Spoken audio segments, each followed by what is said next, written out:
Welcome, everybody. John Aravosis here, 5 p.m. Central Time, 6 p.m. Eastern. I don't even have my lights set up. I've been watching Zelenskyy up until moments ago here. Let me adjust my light while I'm talking to you. There we go. See, the reason we use lights is this, because it's okay, but it's a little better to be able to see somebody. Oh, man. All right, let me get my TikTok going. Happy Wednesday to everybody. Go live. But yes, I was just watching the press conference and then trying to write up some notes afterwards. Oof. Good thing, though. Ooh. All right, TikTokers. All right. Anyway, yes, that is going to be our big story today, talking about Zelenskyy in Washington, the big surprise. Very excited about that. Hello, TikTokers, for joining us. Just introduce yourselves as always, maybe say where you're from, and then we'll take about 30 seconds and dive right in. Hello, Rowan. Oh, boy. Oh, man. Anyway, but yeah, we'll see. Maybe not lots of news, but lots of news to discuss at least, even if there isn't a ton of news. Thank you, Ginger, as always. Hammond, Indiana. New York, Alberta, UK. Hey, guys. How's everybody doing? NYC. Oh, not much. Just a busy day with all the Zelenskyy stuff. And then we've got the joint session of Congress coming up in an hour and a half. So I'm going to be watching that as well, and then doing some last little Christmas shopping. Hello, Daddy Peter. All right, guys. So you know how this works. This is my daily show, Monday to Friday, 6 p.m. Eastern, the Aravosis Report, where we talk about the latest news from Ukraine. Obviously, a busy day. Hola, Argentina. Felicitaciones. My daily show, we talk about the latest news from Ukraine. For about half an hour, we'll talk about the news. Oh, then you know what? Forget it then. If that's the old topic list, then sayonara on the topic list. I have a new one, but no time to get it up there now. All right. Boom. Where is this? Oops. Hold on. Get that up and then hide that. There we go. There will be no topics then today. Oh, well. I'll empty Ukraine. I can do that. There we go. Anyway, so the way we do this is you guys can pose questions on TikTok via the Q&A link in my profile. The rest of you via super chat, super questions. And then finally, I do appreciate your guys' support. This is independent media. I'm doing this for free. And the gifts you guys provide via the gifts on TikTok and the gifts on YouTube help pay my bills. So thank you for that. So let's dive right in. Very interesting day, obviously. President Zelenskyy of Ukraine is in Washington today. He just finished a few minutes ago a joint press conference with President Biden from the White House. Zelenskyy arrived today around 2 p.m. at the White House, 2 p.m. Eastern Time, U.S. at the White House. He then had a press conference with Biden. He met with Biden for 2 hours privately. And then at 4:30 Eastern Time, U.S. today, Washington, D.C. time, Biden and Zelenskyy came out and did a press conference for maybe an hour, actually 45 minutes, which wasn't bad. And then tonight, thank you, Olga, for that. Tonight at 7:30 p.m. Eastern time, so 7:30 p.m. Washington, D.C. or New York City time, Zelenskyy will be addressing the Congress, a joint session of Congress, which is only for foreign leaders, generally only for foreign leaders. The speech... Actually, the last I saw several hours ago, the speech was at 7:30 Eastern. PB&J is questioning that if you guys maybe want to Google and see what the latest is, but make sure you're not finding articles from 10 hours ago. Okay, is it in an hour? Are they starting at 6? You know what I'll do? While we're doing this, I will tweet to my handy dandy friends on Twitter. I know we don't like Twitter, but it's still very useful. So what time is the joint session tonight? All right. And then hopefully these guys will give me the latest little up-to-date on that. So Zelenskyy flew into Washington on a U.S. military jet, which seemed to be a very wise idea. Apparently, he took a train from across the Polish border, took a train, actually, perfect time to show you my handy-dandy map. So we don't know where on the border. Thank you, Harold, for the hat. We don't know where on the border, but here you've got Ukraine. And as always on YouTube, on TikTok, let me know if the map is backwards because TikTok no longer makes it obvious which way it is. So let me know. It's always backwards for me. Okay, so folks are saying 7:30. You guys here are saying 7:30, so that's good. That seems to be the same time I was hearing. 7:15 Eastern? Okay, what I would recommend also is put your source down, who you're getting it from. Okay, so here's Ukraine, okay? Poland over here, Russia over here, Belarus, Russia's ally here. There's a pin in Belarus, so I'm always careful about poking Belarus. Poland over here. So Zelensky crossed somewhere along the border here. Often we would think he would cross near Lviv, but who knows? Somewhere along the border here, goes all the way probably to Warsaw, capital of Poland, and then didn't have to be Warsaw though. He takes a U.S. military jet all the way, we think, from Poland, although it could have been from Germany, to the United States. This was because the U.S. was in charge of helping with, I think, of actually setting up Zelensky's security, which makes sense. And frankly, being on a U.S. aircraft makes a lot of sense because the Russians might try to kill Zelensky. There's no way in hell the Russians are going to touch a U.S. aircraft carrying Zelensky. So that was very smart of them to use that to get Zelensky to Washington today. Now, as I said, what's coming up next? Oh, thank you, Darian, for the snow. Or was that Darlene? Darlene for the snow. Thank you. I appreciate that. That was very generous of you. What's coming up next is Zelensky's talking to the joint session of Congress tonight. As I said, it looks like we seem to be confirming 7:30 Eastern time U.S. So hopefully that's what it is. Okay, everyone on Twitter is telling me 7:30 Eastern as well. Okay, that's good. So how's it going? Well, first of all, interesting little historical analogy here. We are at the 81st anniversary tomorrow of British Prime Minister, thank you, Gordon, for that, of British Prime Minister Winston Churchill coming to Washington, D.C. in 1941, right after Pearl Harbor was actually, I think it was 1941, right after Pearl Harbor was attacked, in order to try to get the Americans to join the war. To join World War II. America had a really strong isolationist movement at that point, particularly, actually, it was really interesting, actually. There's a really interesting show, any of you Americans, but also folks around the world, if you can get it, The Roosevelts. Really interesting documentary by what's-his-face? I'm forgetting the name, the most famous documentarian we've got, where everybody, his Civil War stuff and everything else, post his name and I'll mention it to folks. I'm spacing out here on the guy's name. But it was a wonderful documentary, but what they were saying, which was really interesting, is America was made up of immigrants. And basically, my family came, back and forth from the late 18, Ken Burns, thank you. Ken Burns is the documentarian. Late 1890s up until 1910, 1920s, 1930s, my family came. World War II comes, and you've got all of these people, thank you, Louis, for that. You've got all of these American immigrants who left Europe to get away from the wars, especially after World War I. They were sick of the war. My family, my grandfather left Greece with my mom and my grandma and everybody else because they were leaving to get away from World War II. It was 1938. So imagine leaving Greece. Thank you, Rachel, for that.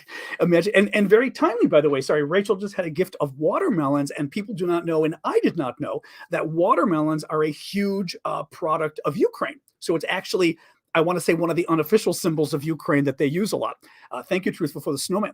In any case, so families like mine came to America to get away from the war in Europe. So as Roosevelt was trying to get America to understand why it was important to get involved in World War II, you had all these immigrants, I don't think my family, who knows, but all these immigrants who were going, wait a minute, we left that crazy continent. We don't want to get in one of their wars. That's why we left, because they keep having wars. So really interesting. Anyway, fast forward 81 years, anniversaries tomorrow for Churchill's visit, and you've got Zelensky here really trying to, convince America of the same thing, although America is certainly more involved now than we were before.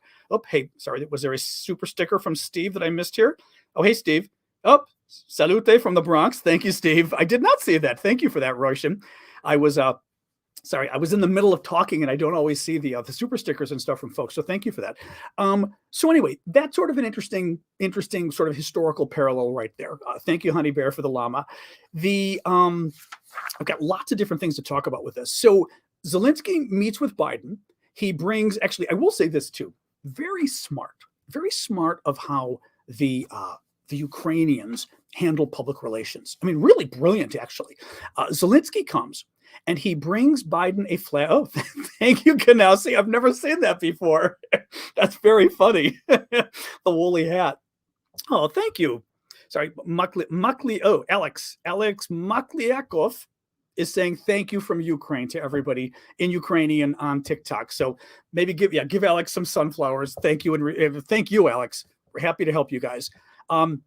So Zelensky shows up with a flag that a soldier had presented him. Yesterday, Zelensky was in Bakhmut, okay? Bakhmut is a Ukrainian town out here in the east. I've got to go check my Google Maps again to see exactly, because my map doesn't show it exactly. More or less around here. I'm hoping I'm not too far off, okay? More or less around here. And Bakhmut is, thank you, Inspired. And who, oh, sorry, there was a woolly hat there as well. Wait, who was the woolly hat?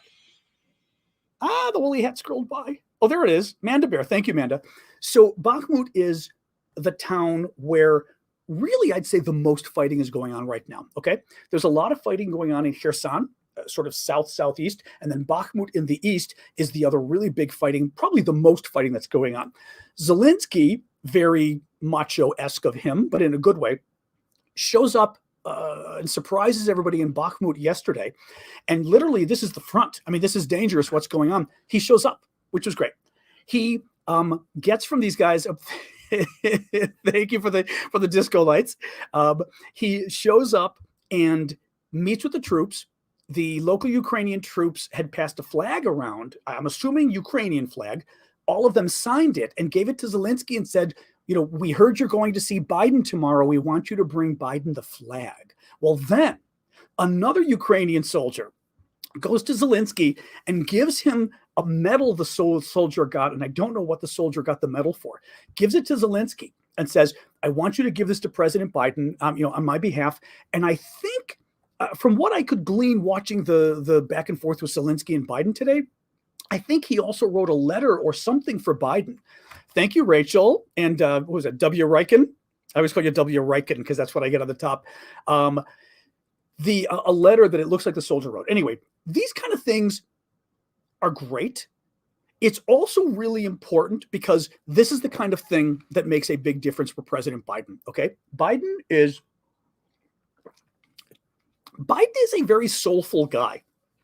He's very religious, very Catholic, very pulled by personal stories.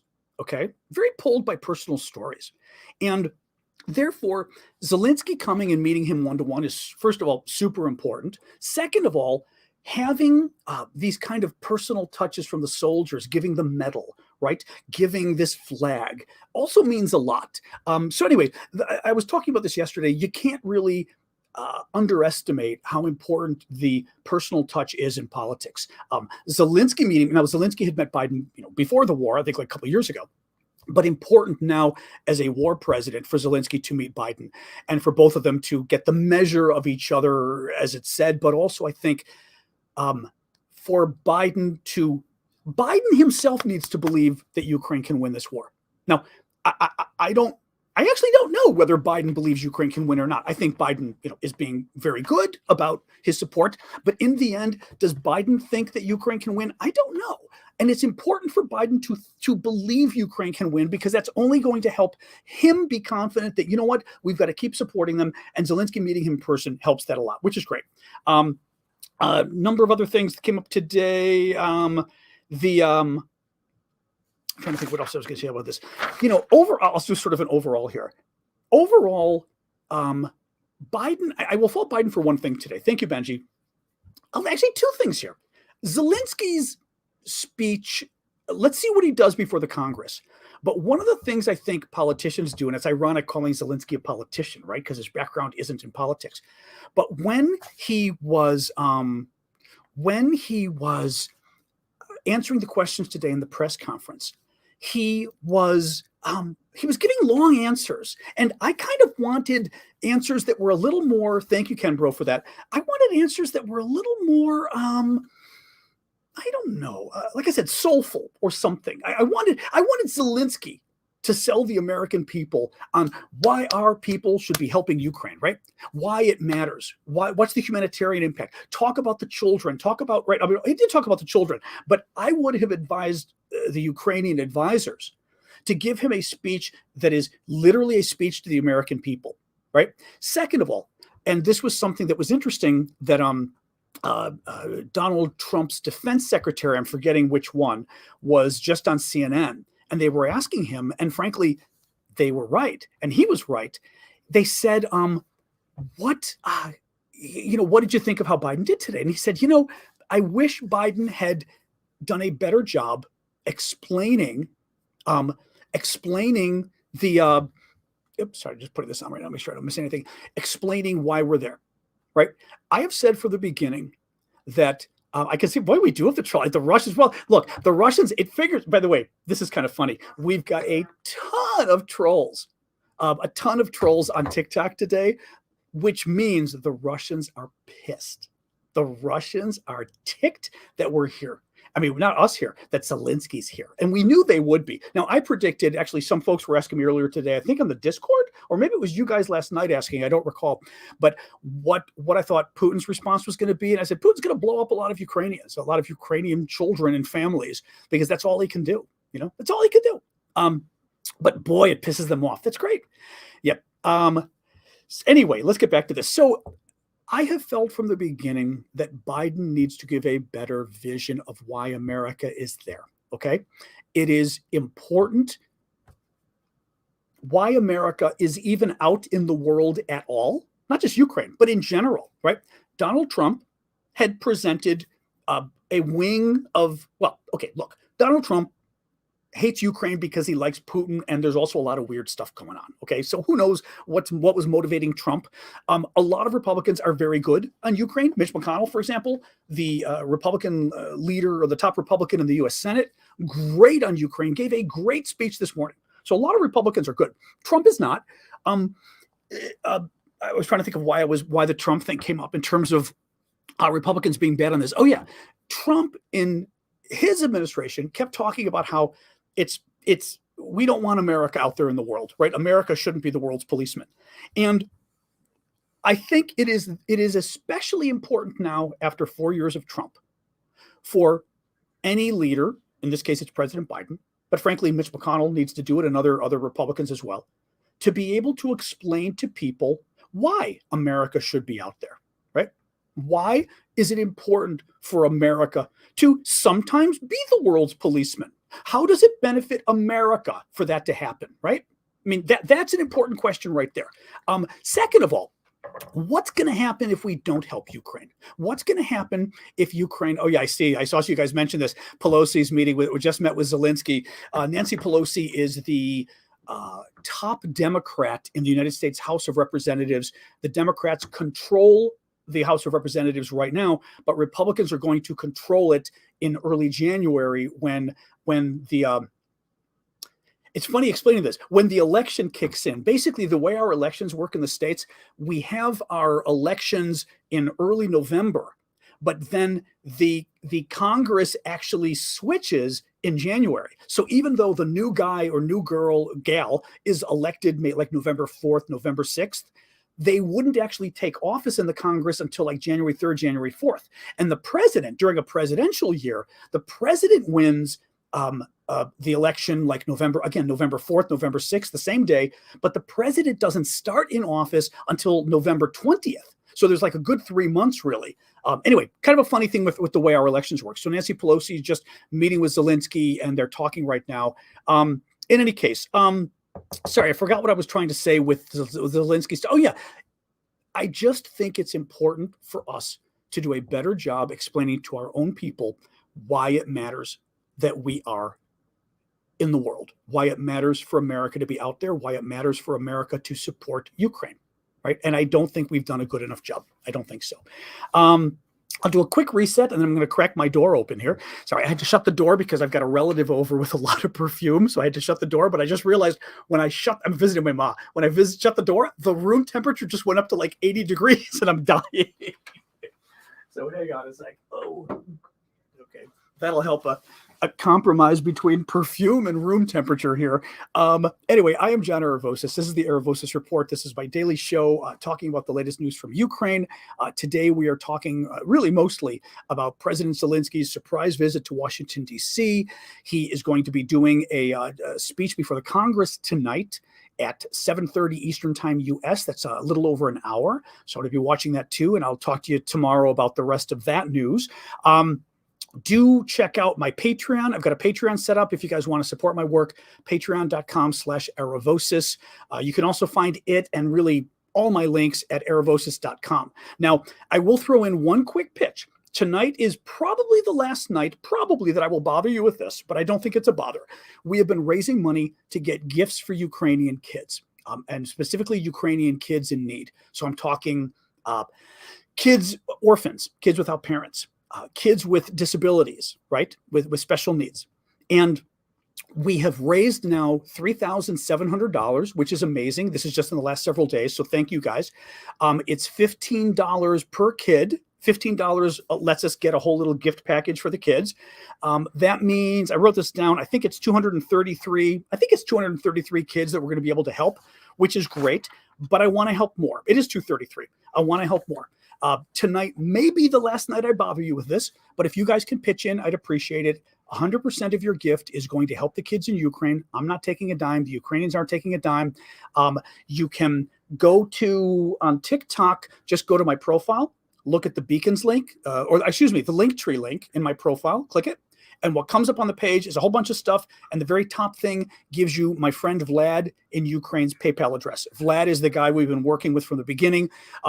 He actually is working for my nephew. He's worked for my nephew for 6 years now. So Vlad is a known commodity. He's a good guy. And we've done a ton of fundraising work with Vlad over the last 10 months, raising $80,000, mind you, $80,000 for the Ukrainians. And Vlad has been great working with us. So if you can donate to Vlad, I would appreciate, not to Vlad, but using Vlad's PayPal to donate. $15 gets one gift. I'd like to get as many as we can. For the rest of you, I will put up Vlad's contact. But the other way you can get it is just to go to erevosis.com, and you can find all of my info, all the donor info, everything else, erevosis.com. Let's keep going. So President Biden today announced a $1.85 billion military aid package. It included, this one kind of ticked me off a little. Okay. The good stuff it included. Precision-guided HIMARS artillery rounds. HIMARS is the weapon system the Ukrainians have been so effective at using, right, against the Russians. So that's good. HARM anti-radar missiles. These are really good missiles used to blow up radar. They basically zone in on the radar, the radar signal, blow it up, and it's a good way to help make it harder for the Russians to basically guide their weapons and everything else, right? So the HARM is good. The third thing that's also very good is the precision, what was I saying? Oh, no, the JDAMs, So we heard about this the other day. JDAMs are a weapon system that's very interesting, that you basically attach to a dumb bomb. So a bomb that's dropped from a plane that is not, is Sasha here today? Hey, Sasha. Sasha and I were chatting privately today. Good to see you. Sasha's got a great TikTok as well, by the way. So anybody who's on TikTok right now, do follow his TikTok. It's great. I've been following you from the beginning, even when TikTok was being a jerk to you. I remember that's how I was introduced to you. Thank you, W. Reich. Oh no, that's very cool, by the way. Thank you. I'd not seen that before. That was a really cool one. Thank you. Wow. Magic Forest. Syndicate's back too. The married boy. Okay, we have to say this too. Syndicate, who is started off as my guardian angel of all technology over on YouTube and elsewhere. Just one of our viewers who just decided he was going to help out, which was great. Thank you, Hazel. Oh, that's very neat. Oh, thank you. I haven't seen that one either, Hazel. Thank you. Well, Syndicate has also now become my friend, and he just got engaged to Michaela. And Michaela is another member of our community. Syndicate and Michaela met through this, like all of us getting together, and he proposed to her in New York. He's from Holland. Holland. Us old folks call it Holland. He's from the Netherlands. She's from, I'm going to guess, New York City, or lives in New York at least. And he went to visit her in New York and proposed last week. So she said yes. So we've got some very pretty pictures of it on our Discord. But Syndicate is back today. Yay! But yeah, give them some congratulations. If you're over on YouTube, give some congratulations. But also, Syndicate, and Michaela, know that people on TikTok are giving you lots of congratulations. So thank you. Actually, he's on TikTok as well. All right, let me keep going. So the one thing I don't like, we got the news that, yes, Ukraine is getting the Patriot missiles, which are very important for shooting down incoming Russian missiles, but they're getting one battery. They're getting one Patriot missile system. Now, the Patriot missile system has got I'm forgetting if it's 4 systems with 8, 8 with 4. So it can shoot like 32 or something like that at a time, but it's one system. It's one battery. So it's not like it can be used in multiple cities. It can be used in one city, guarding one location. That's it. That kind of ticked me off when I heard that. I was like, you've got to be kidding me. We're giving them one. That ticks me off. I didn't mean to sort of segue from wishing congratulations to getting pissed off about the Patriot missiles, but it just kind of ticked me off that we're doing that, but whatever. Interesting new. I'm not going to do too long today. I'm already seeing, because we've been talking a long time. I'm going to pick the stories that matter here. Wesley Clark. Let me talk about Wesley Clark. Wesley Clark is an American general. He was the former Supreme Allied Commander of NATO. Good guy. I've got a personal story with Wesley Clark that's very funny at some point. I think I've told you guys, I'll tell you again. Clark was on CNN today talking about how important it is that we help Ukraine right now. Thank you, Rachel. That's another one I don't recall seeing. Dancing Adam. You guys are finding all the like craziest stuff on TikTok today. And Jesse, thank you. You guys are on a roll today. Thank you, guys. Wesley Clark said today, listen to this. This is a window of opportunity for Ukraine and a window of danger as well. He means the period of time we're in right now. Russia is weak, but Russia will be stronger. This is a period where the United States needs to pour in the support. This is the window. President Zelensky knows it. If he is going to defeat with U.S. support the Russian aggression in Ukraine, wait until the summer and it will be an entirely different battlefield. What he is saying, which is interesting, and I'd heard this from some other experts too, basically saying the Russians are in trouble, but they're in trouble right now. Okay. We need to basically take advantage of that now, help the Ukrainians, and the very fact that the Russians are tired, they've got a lot of new troops, but the troops aren't trained, they're freezing to death, and the Ukrainians so far have the momentum at the moment, and a lot of the experts have been saying, we need to just give Ukraine as much as we can now, so they can just basically steamroll the Russians, because by next summer, all of that could change.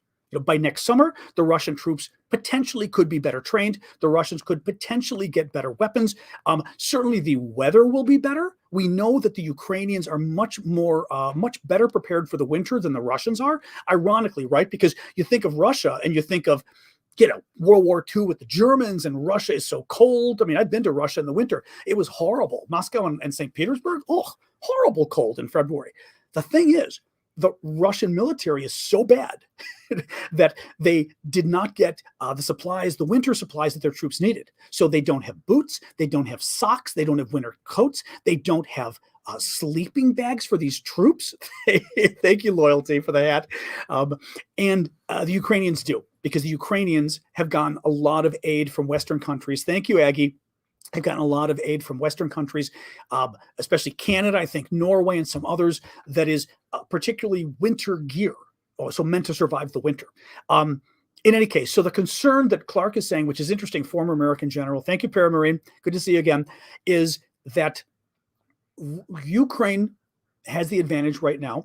Russia is hurting badly, and that we need to take advantage of that to give Ukraine as much aid as possible right now, so they can basically use the advantage and just pound the Russians. Thank you, Inspired Woman, for that. Actually, that's another one I don't know that I recognize. Thank you, Magic. Boy, you guys are crazy today. Looking here, I'm going to skip a couple stories. I'm going to a couple of these just because these are the kind of things you guys would ask me in the Q&A section that we're going to have next. So I like to sort of bring it up just to tell you. Thank you, KK, for the Galaxy. That's one of my faves. Hazel, the Russians plan to station newly formed military units near the border with Finland. Thanks, Marcy. Nope, I don't care. And you shouldn't care either. It just doesn't matter. It doesn't matter. Russia is doing everything it can to try to scare NATO. It doesn't matter. Russia, bottom line, Putin does a very good job of a feint, basically faking, feint, F-E-I-N-T, faking, bluffing. Okay.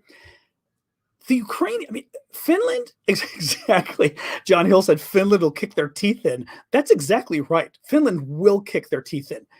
Finland did an insane job hurting the Russians back in, was it early 1940s? Or was it 1939? But around that era, when Russia attacked Finland, and for 3 years, the Finns kicked Russia's butt. Russia finally, or the Soviet Union finally won. But I mean, oh, thank you, Annie. Appreciate that. We got the whale today, the wave for the whale. And once Finland is a member of NATO, actually, no, let me step back a second. Thank you, Gordon, for that. Forget Finland joining NATO. Russia cannot beat Ukraine. Okay, we know this. Russia is in trouble right now in Ukraine. Ukraine has the advantage. Ukraine is pressing the advantage. Russia has now lost, thank you, Wanda. Russia's now lost a ton of men. They've lost 100,000 men, but that includes dead and wounded. Okay, they've lost a ton of weapons. They've certainly lost their best troops. We know that, right? And they've lost, just a ton of their planes, tanks, everything else. Russia is in no position. Thank you, JSS. Another wave for the whale. You guys are on a roll today. You really are.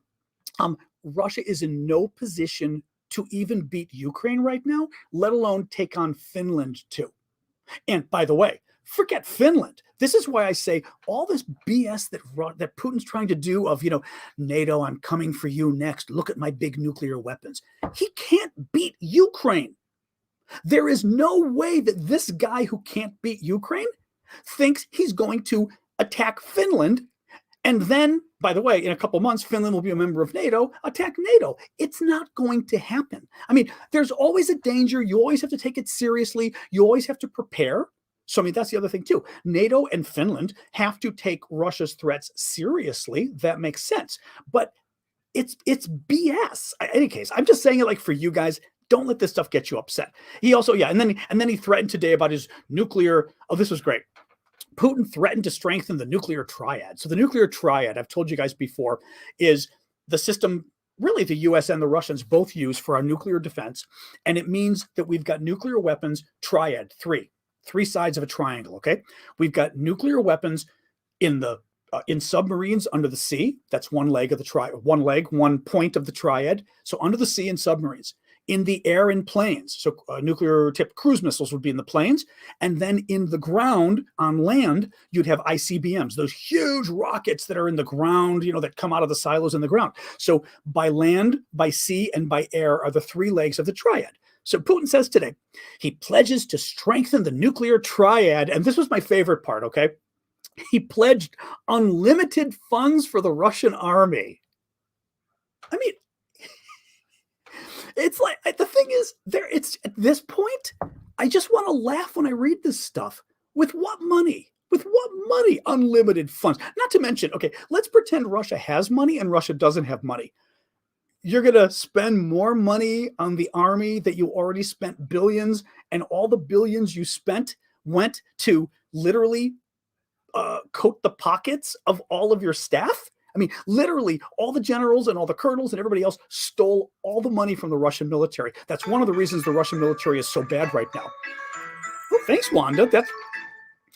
These are also cool on TikTok tonight. I've seen none of these before. Thank you guys so much for this. I've literally seen nothing like that. That is so cool. In any case, so, Russia. All right, I'm going to skip this. I'm going to skip the rest of the news. Let's dive right into question and answer, because this has been a big day. I am not in Ukraine. I am in Washington. Well, I'm normally in Washington, D.C. I've been in Chicago for this month, basically visiting family for the holidays and stuff. So, but I'll be back in Washington, D.C. in a few weeks. But lest anybody think of robbing my apartment, my friend Damien's there. So be careful. Thank you, Ecdota, for that. So yeah, let's find some questions. On TikTok, you guys can submit questions via the Q&A link in my profile. The rest of you obviously can use the comment box at the bottom. Please do keep the gifts coming, but you've all been crazy generous. So, I'm not gonna hold it against you. Let me see here. I just want to look and check back at some of the stuff you guys have been writing. Russian power stations exploding. I'm not sure. I mean, I know there's been some stuff in the Russian Far East going. Russia didn't win against Finland. They wanted the Finnish islands. They gained land, yes, but they didn't consume Finland. Okay, fair point, Craig. That's a fair point. Actually, you're right, though, because they didn't occupy Finland. Yeah, I mean, I know that. That's a fair point. All right, let me go right here and look at the Q&A on TikTok, but give me your questions, guys. And give me your thoughts too, by the way. Beep, beep, beep, beep. Oops, sorry. I'm looking at Sasha's question to me. Sasha, I'll talk to you afterwards. It says we're talking live. What's to stop Putin from walking into Belarus and taking it over? He could. I mean, he certainly could. I would say that it's not terribly smart of him. Thank you. Was that Soren? Soren. Thank you, Soren, for that. I don't know that it's terribly smart of Putin to go in and take Belarus. Well, okay, here's the thing. Why would he do it, I guess, is the point. You've got Russia. Here's Ukraine, okay? You've got Russia that's over here, but then Russia goes way up and way over. I always like to say, Russia's got 11 time zones. So imagine how big Russia is going that way to the east. So Belarus is here. And the question is, why wouldn't Putin just, invade Belarus and take it over? Putin does want to make Belarus, I see your question, Ben, I'll get to you next. He does want to make Belarus part of Russia. That is one of his goals, in the same way he wants to make Ukraine part of Russia. The thing is, right now, the question is, does it help? Does it help his goal of getting Ukraine? And I'm not sure it does. I mean, first of all, there's a difference between invading and coming to a mutual agreement, right? You can argue, I don't know whether this would, now, I don't know Belarusian politics well enough. I do know the Belarusian people are not thrilled about invading Ukraine. The Belarusian army is not thrilled about invading Ukraine.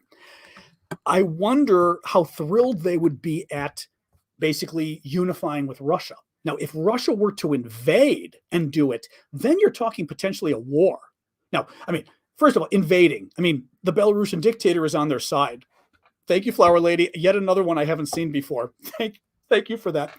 But I guess, let me step back again and say, I guess I'm just not sure why Putin would do it right now, what benefit it gets him. Does it really help him fight the war any better by having to keep troops in Belarus? And frankly, you might have Belarusian citizens who aren't happy and maybe they're acting up and fighting back too. I just don't know. I don't know. Ben, did you see the Russian defense minister announced? Oh, there was also, now you're making me remember, there was an assassination attempt I was going to tell you guys about too. I'll tell you right after Ben is done. Did you see the Russian defense minister announced they would be expanding their armed forces to 1.5 million soldiers, and also Putin has canceled the end of the year speech to the Russian parliament? That's interesting. Well, first of all, canceling the end of the year speech to parliament is weird. We already know Putin's canceled his end of the year press conference that usually goes 4 or 5 hours long. And it was very strange because we were like, it's a dictatorship. Like, who's going to ask him a bad question? I still don't think it makes sense. I don't think it makes sense meaning I don't get why he canceled it. This is also suspicious that he would cancel it. I mean, is he really afraid? Is he really afraid of criticism? Really? I mean, when these guys know they're going to be killed? I mean, yeah, Ceausescu actually ended on Christmas Day, by the way. I will never remember that. I'll never forget that. December 25th, 1989. That was a good Christmas. The Russian defense minister, I did not see that. I'm a little surprised to hear that, Ben. Ben said that the Russian defense minister announced today that they're going to be expanding their armed forces to 1.5 million soldiers. The problem with that is literally like 2 days ago, Putin and his people said, we're not going to have another draft. There's not going to be more, because the rumor has been that Putin was going to have another draft in February or March and call up another 300,000 men. And the regular Russians were starting to freak out, so that Putin's administration had to come out and say, oh, no, we're not doing that. What are you talking? That's crazy news. So if he announced that today, literally a couple days after Putin had to publicly say, oh, no, we're not going to do anything like that. Because if you're going to have 1.5 million soldiers, then it means you're going to have a nationwide draft to do it. Now they could try. I mean, they could do it. Ukraine has threatened to have 1 million plus men under. I mean, Ukraine, I guess, kind of does have 1 million men under arms already, really. But Ukraine has said that they could have several million as well. So, the one thing that I'm thinking of with what Ben said right there is that I was telling you earlier in the show that General Wesley Clark, former American general, was saying how the opportunity is really good right now. That Ukraine's got the advantage and we ought to be helping Ukraine as much as possible now, because that could change by the summer. I've seen other people mention concerns that Russia could be stronger come the summer. So I wonder if that's part of it, that they're worrying about the call up and basically at some point these Russian troops being better trained than they are now. I don't know, but that's, yes, Rogozhin. That's the one I was going to talk about. I see Otan Bot was weighing in on Rogozhin. Hang on, I'm going to see what he's writing here. So yes, so Rogozhin, there was an assassination attempt in the Ukrainian east in Donetsk. So Donetsk is, I won't even show you the map. It's in eastern Ukraine. It's the territory that the Russians have been fomenting trouble since 2014. It's the territory, I'll show you anyway. It's one of the territories that Russia now claims, is part of Russia. It's not. So you've got Crimea down here that the Russians invaded and stole in 2014. You've got the other provinces that Russia now claims are part of Russia, okay? These are Ukrainian provinces. Kherson, Zaporizhia, Donetsk, and Luhansk. So Donetsk is this province here. This is the one we're talking about right now. So who was this? One of the leaders of the proxy government, so one of the leaders of the, government, that's collaborating with Putin. Thank you, 6 Hour, for that. Along with Dmitry Rogozhin, who is a former top Russian official. He was the head, I guess, of Roscosmos or whatever, which is their space agency. He was he deputy prime minister? We've got a number of, hold on. This is good. Otan Bot was saying he served as deputy prime minister of Russia with responsibility for the defense ministry. He was the Russian ambassador to NATO. This guy was a big deal. Well, he and the other top collaborating official got blown up today in eastern Ukraine. Both of them are reportedly alive. Both of them are injured. Initially, there were reports that Rogozhin himself, the Russian, was not injured. Subsequent reports said that he's got shrapnel in his back. So, very interesting. That was. The Ukrainians are very good at this. By the way, that also means that this former senior Russian official thought he was going to go, pull a Zelensky and go into the east and visit his troops and all of this. And somehow the Ukrainians got wind and found out exactly where he was. And they probably used the HIMARS and blew him up with the HIMARS is probably what they did. Kind of amazing. Oh, Tiffany. Hi, Tiffany.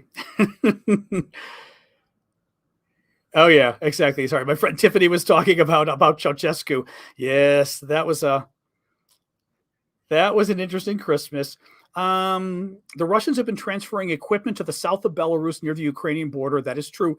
Is this where they go for Kyiv again during the next January? Well, the Ukrainians are saying that they think, at least publicly they're saying, that they think the Belarusians are going to invade, right? And that Russia's going to do it with them.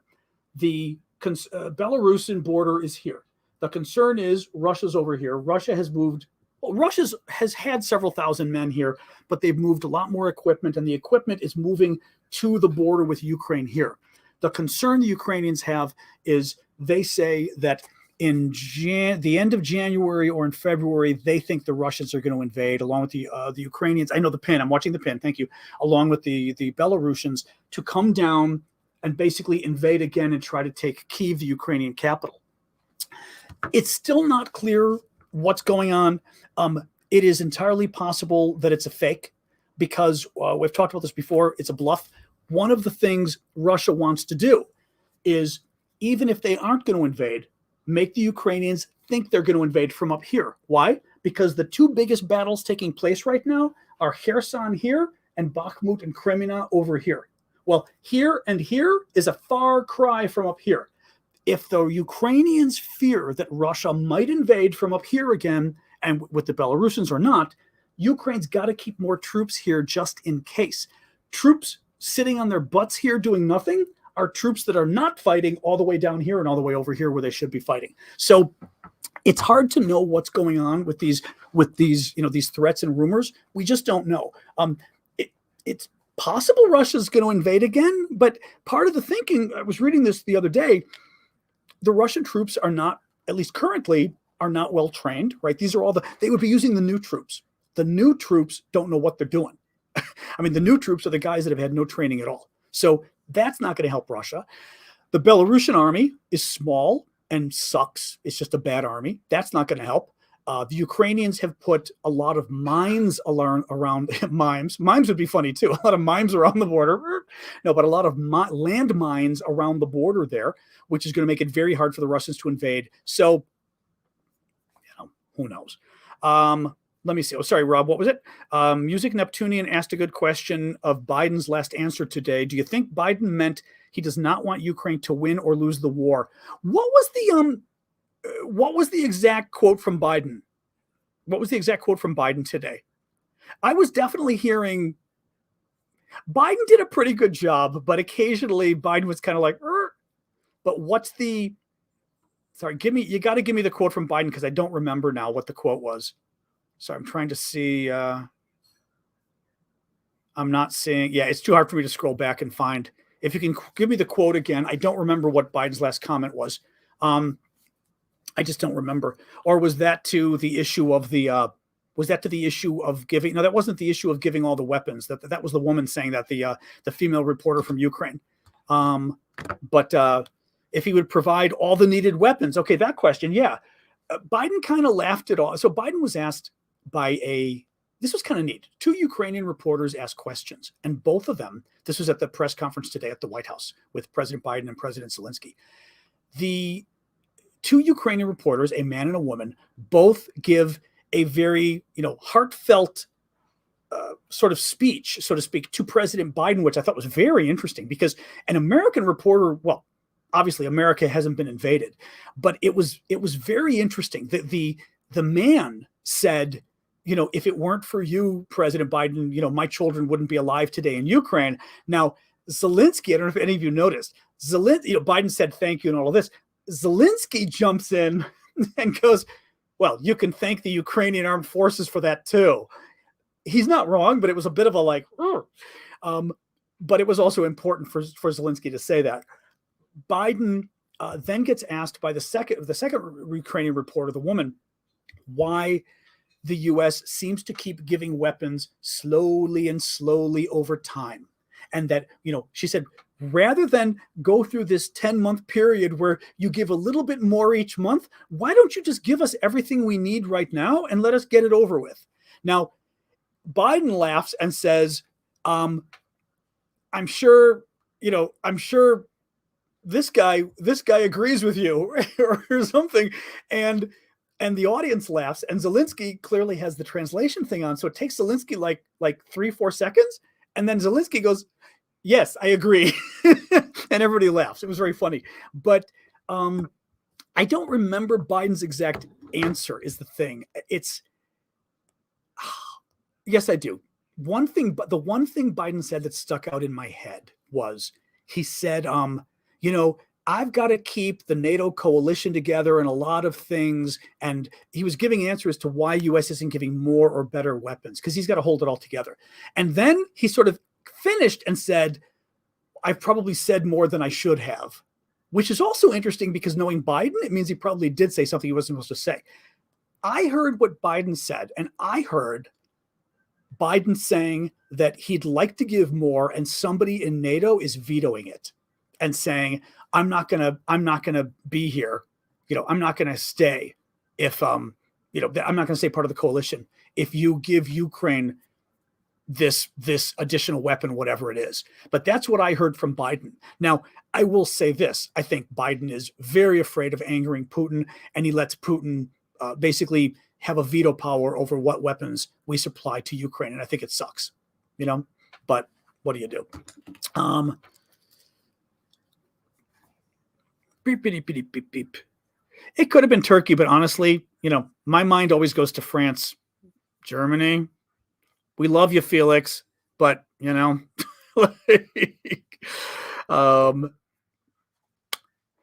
Domenichini, there is a rumored $47 billion package. It is not rumored. The Democrats and the Republicans negotiated a new budget agreement that I believe has to be signed by Friday, I think. Otherwise, the government shuts down and it's kind of a mess. And in it is I had this yesterday, 44 billion or something for Ukraine, but it's not just Ukraine. It's actually the war effort overall. Some of the money goes for weapons and training for Ukraine. Some of the money goes for the US to help build up our capacity here at home because we've given so many of our weapons away. We've got to build more weapons for ourselves. So some of it is for economic aid for Ukraine. So it's a whole bunch of different things. But yes, that is apparently part of the budget deal is this 44 billion overall. But I don't know that they've reached any deal yet. I don't think Congress has voted on it yet. I don't think so. Don't think so. Let me see what else we got here. We got another 10 minutes. Exactly. That's Russia's. I'm with you. That's Russia's problem. Looking for more questions here. Once the war ends, how long do sanctions stay in place? That's a really good question. To some degree, well, okay. I was going to say to some degree it depends on Ukraine, but it doesn't just depend on Ukraine. It depends on NATO and the European Union and everybody else, right? You could have any member who says, okay, the war's over. I've had it. Enough of these sanctions. And they start selling Russia everything they want or whatever. I guess it depends how you define the war being over. The war isn't going to be over until there is a peace treaty or something of sorts and an agreement as to what happens next. Now, partially what happens next is, Russia has to get out of all of the territory it occupies in Ukraine or the war ain't going to be over. That's the first problem. Second of all, what was I going to say with the second part? With shoot. Oh, reparations. Ukraine is going to cost hundreds of billions of dollars to rebuild Ukraine. That money should come from Russia. That money should come from the Russian money that basically all the governments around the world have frozen. Until all that gets agreed to, I don't think we lift our sanctions, would be my argument. And at least from the U.S. perspective, we would not want to lift the sanctions until Ukraine agreed and said, yes, the agreement we have reached with Russia is good. NATO, go ahead and lift your sanctions, right? But the question is, will some NATO member cave and say, that's it? We want our economy back. We need our natural gas, etc. I'm with you. I mean, Elise says sanctions should stay in place until the last Ukrainian kid comes home from Russia. Well, that's a good point too. I wasn't even thinking of that. She's right. All the Ukrainian children that have been kidnapped by the Russians, right? I mean, we know that's been a lot of them. They need to come back too. And God knows how we're going to get an accounting on them.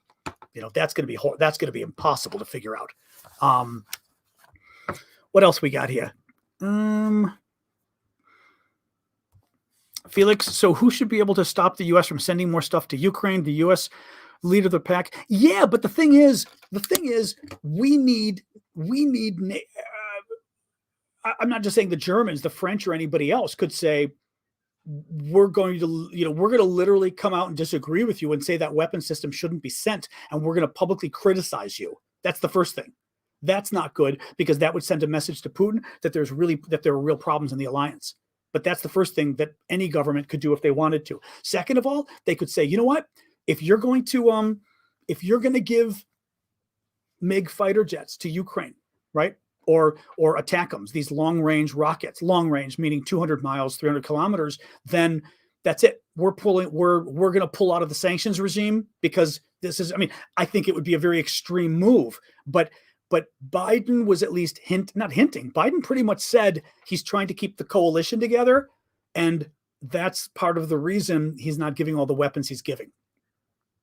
I do think it would be very bad for Ukraine if there was public fighting among NATO, and I think if you really wanted to play hardball, one of the NATO governments could tell them that and say, you know what, I'm going to disagree with you publicly if you do that. And let's see how well that works, Don't know.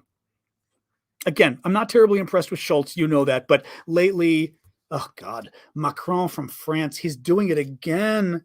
He went off again, was it this morning or today, about how we have to give Russia security guarantees.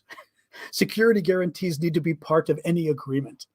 Like, okay, first of all, what security guarantees can we give Russia? What? I mean, what are we going to do? Promise we're not going to invade? I mean, what security guarantees? What he's talking about? He's talking about basically neutering Ukraine is what Macron's talking about. He's saying that, Ukraine will have to give up its military, or Ukraine will have to, keep, he hasn't said this, but this is what he means. Ukraine keeps a minimal military so that it no longer is a threat to Russia. This kind of bullshit. Mind you, the whole BS aspect of this is it buys into the whole Russian framing of this as though Russia invaded because its security was at stake. Russia didn't invade because its security was at stake. Russia invaded because Russia does not believe Ukraine is a real country, and Russia has been wanting to make Ukraine part of Russia for years. I don't know why Macron is doing this. I don't know. I really don't know why he's doing it. But I will say he's pissing me off more than Schultz lately. So, Felix, I'll give you that at least, because that was total appeasement talk. At least Schultz has not been doing appeasement talk. Macron is nonstop appeasement talk, giving guarantees. How about we give Ukraine some guarantees? But not to mention, I talked about this yesterday. There are no guarantees. There are no guarantees. I mean, what guarantees? We're going to tell Russia, oh, we're never going to invade. Well, I mean, if we wanted to invade, we would invade. It's not like, oh, there's a treaty, so we wouldn't do it, right? A guarantee means nothing. Russia has shown this with Ukraine. Russia had guarantees to that it wasn't going to invade Ukraine, and it did twice now. So, I mean, these guarantees, he's a putz. Oh, he's a putz. Anyway, France needs U.S. more than they need Russia. France needs U.S. more than, yes. It took me a second to figure that one out, Annie. Yes, I agree with you on that one. Yeah. It's hard to know, too, because, I mean, look, the European governments, and they're not wrong on this. I mean, the European governments have to worry about the fact that Russia is right there. Russia is not far away from them. So they have to, they feel they've got to learn to live with Russia in a way that America doesn't, right? So I'm not unsympathetic to that, but still. What else we got? What else we got here, guys? I think guarantees me absolutely nothing. Oh, sorry. A few more minutes here, and then we'll get rolling.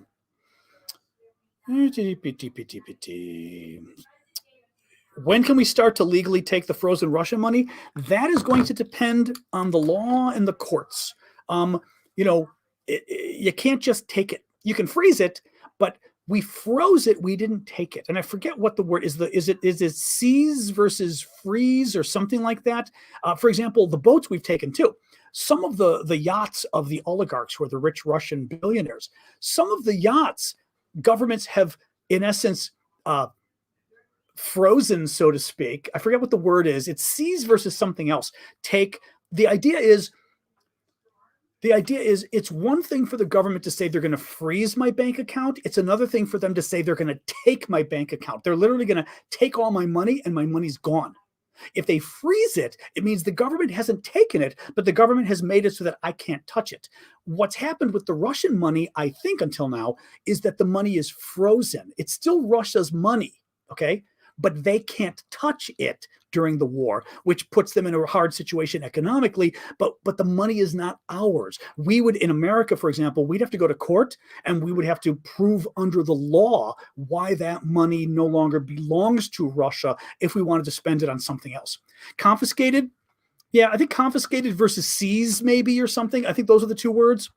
But the idea is in essence, freezing it versus taking it and owning it, right? So you can take the yachts away, the big boats from the oligarchs. You can take them away, but the question is whether they're forfeited, exactly what Dan is saying, or whether we're just taking it and keeping it locked up so you can't touch it for now. That's a little bit lesser of a penalty than actually saying you forfeited ownership of it. Thomas Zimmer. Thomas is great. His podcast is this democracy? Is this democracy? Oh, I got you.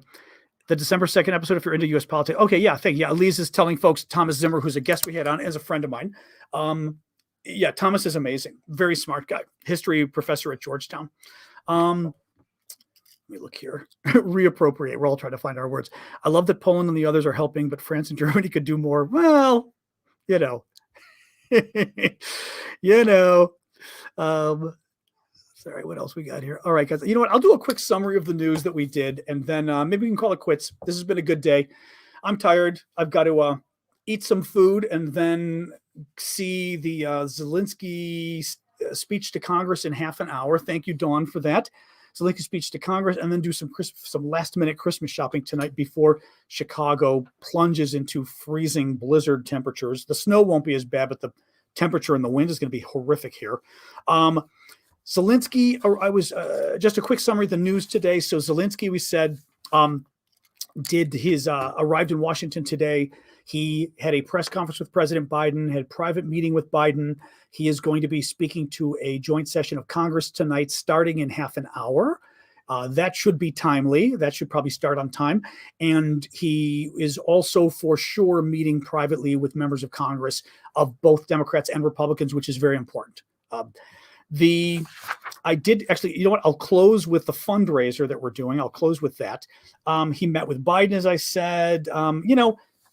I don't want to go through all of that. There's so much of like the details there that's not even worth going through now. Again, I have to tell you the whole story again. I was saying that I'm still concerned that President Biden is perhaps not giving enough of a vision as to where this is all, why is America there? What is America's role in the world? I wish he would. President Biden announced a new $1.85 billion aid package, including HIMARS artillery rounds, anti-radar missiles, and others, and only one Patriot missile battery, which I thought was a bit chintzy. General Clark on CNN said that this is the opportunity to support Ukraine now because by summer, Russia could be stronger again, so we should be helping them now. What else did we have here? Some fundraising. You know what? Forget the rest. I'll tell you about the kids. So final little thing, what we're doing, we've been doing this for several days now. We've raised $3,700 to date. We're raising money to buy gifts for Ukrainian kids in Ukraine, specifically kids in special needs, whether they're disabilities, whether they're kids in orphanages, kids without parents. The money is going to be handed to Harkovu Mir, which is a charity in Kharkiv, Ukraine. This charity is the one I've talked about a lot. We've done a lot of work with them over the months. They basically, I call them Meals on Wheels because that's a phrase that Americans would understand. But basically, they go and they provide meals to people who need them. It could be when the Russians are bombing, they set up food kitchens in the subways and people can literally come up with like their Tupperware with their plastic containers and get whole meals. They go to people's houses because mind you, think about this. People who are still in their homes, they don't have food, they don't have water. They also don't have, the stores are closed down, right? Because everything's blown up. So they go and they bring winter supplies, they bring stockings, shampoo, soap, you name it. In any case, what they're doing is they are buying, and actually Vlad told me this afternoon that they've already put in an order for a bunch of books for the children. It's children age 0 to 12. So for the younger kids, they're coloring books. For the older kids, they're books that are a little more substantive. And they're getting books, they're getting toys, and they're getting candy. And they're going to be delivering these to the kids from December 19, which is already 2 days ago, I guess, because they already had ordered some before, December 19 up until New Year's. Because in Ukraine, the big gift giving for kids actually happens New Year's Eve. Whereas in America, for example, we do Christmas. Some people do Christmas Eve. Some people do Christmas Day, the 25th. In Ukraine, it's New Year's Eve. So there's still time. Any case, long story short, raising money, 100% of the money is going for the kids. We need $15 a kid, so $15 a gift. We've raised $3,700. That's 233 kids. We'd like to help more. And that's it. You can go to, I gave you Vlad's name right here, but I'll type in this too. You can go to, I wrote Erevosis. You can go to erevosis.com and that will provide, that's a link to my link tree. So it's a link to all of my different sites, my Discord, my Patreon, everything. But also at the very top is the description for Vlad's PayPal, and you send the money directly to Vlad's PayPal. Vlad has been doing this with us for almost 10 months now. He's been working for my nephew for 6 years. So we know Vlad, he's real. And Vlad has helped us facilitate $80,000 that we've already raised so far. So, I trust Vlad. So if you guys can help, we just like to get a little bit more. If we can get to $4,000, that'd be great. We're at 3,700. Please go there and help. I may not hit you up again because I don't want to keep hitting you up every night for this, but it's for gifts for Ukrainian kids. I think it'd be nice. So you can go to aravosis.com, or very easy for you guys, just go to my profile on TikTok, click the link there that says Linktree. Very first thing gives you Vlad's PayPal address. All right, guys. The gun video, the artillery video has not arrived yet. It's supposed to arrive today. It did not. I'm looking right now. It did not arrive yet, but I'm not going to pester them since they said they hope it's going to come today. So give it another day. It'll be okay. Jingle, thank you for that. Or I should say good night to you as well. All right, guys, I'm going to head out. I'm not going to do a Discord tonight just because I'd like to eat before Zelensky's speech to the Congress in half an hour. And thank you all. That was ridiculously generous of you all. I appreciate it. And boy, moderators, I try not to read too many of the comments while I'm reading the news or explaining the news because it gets too confusing. But I could see the Russians are furious. They're furious. Zelensky's here. Too bad. I don't think I'm going to do a watch party. It's too confusing. I'd like to kind of sit and just be able to watch. It's just too confusing when I do a watch party. No offense, but I would otherwise. But I want to be able to kind of chill out and actually watch. So, all right. Sorry, guys. All right. I will see you all tomorrow, Thursday, 6 p.m. Eastern time, the next show. All right. All right. Have a good night, guys. Thank you.